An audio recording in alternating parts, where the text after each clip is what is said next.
अभ्यास ही सबसे बड़ा गुरु है। इसे हम एक स्टोरी, एक कहानी के माध्यम से समझने का कोशिश करेंगे। द्रोणाचार्य का नाम आप लोग सुने ही होंगे। द्रोणाचार्य के पास गए और बोले कि गुरुदेव, मुझे भी धनुर्विद्या का ज्ञान प्राप्त करना है। आपसे अनुरोध है कि मुझे भी अपना शिष्य बनाकर धनुर्विद्या का ज्ञान प्रदान करें। किंतु द्रोणाचार्य ने एकलव्य को अपनी व्यवस्था बताई और कहा कि वे किसी और के गुरु से शिक्षा प्राप्त कर ली है। यह सुनकर एकलव्य वहां से चले गए। इस घटना के बहुत दिन बाद अर्जुन और द्रोणाचार्य शिकार के लिए जंगल की ओर गए। उनके साथ एक कुत्ता भी गया हुआ था। कुत्ता अचानक से दौड़ते हुए एक जगह पर जाकर भौंकने लगा। वह काफी देर तक भौंकता रहा और फिर अचानक ही भौंकना बंद कर दिया।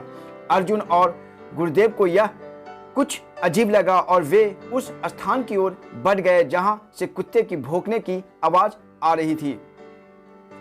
उन्होंने वहां जाकर जो देखा वो एक अविश्वसनीय घटना थी। किसी ने कुत्तों को बिना चोट पहुंचाए उसका मुंह तीरों के माध्यम से बंद कर दिया था और वह चाह करके भी नहीं भौंक सका।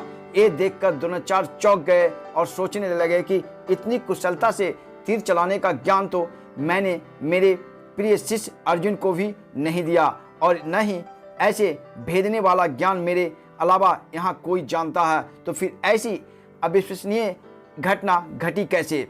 तभी सामने से एकलव्य अपने हाथ में तीर कमान पकड़े आ रहा था। ये देखकर गुरुदेव भी चौंक गए। द्रोणाचार्य ने एकलव्य से पूछा, बेटा तुमने ये सब कैसे कर दिखाया? तब एकलव्य ने कहा, गुरुदेव मैंने यहाँ आपकी मूर्ति बनाई और रोज इसकी वंदना करने के पश्चात मैं इसके समकक्ष कड़ा अभ्यास करते रहा और इसी अभ्यास के चलते मैंने आज आपके सामने धनुष पकड़ने का लायक बना हूँ। गुरुदेव ने कहा, तुम धन्य हो, तुम्हारे अभ्यास से ही तुम्हें इतना श्रेष्ठ धनुर्धर बनाया और आज मैं समझ गया कि अभ्यास से ही सबसे बड़ा गुरु है। बिना अभ्यास के आप गुरु नहीं बन सकते हैं दोस्तों।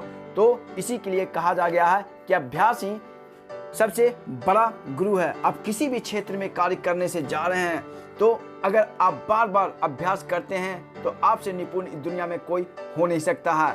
तो इस पे आपका अगर क्या कुछ टिप्पणी है तो प्लीज इस वीडियो के नीचे कमेंट करके जरूर बताइए। इस वीडियो को लाइक और शेयर जरूर करें दोस्तों। Thanks for watching on channel katguru.com।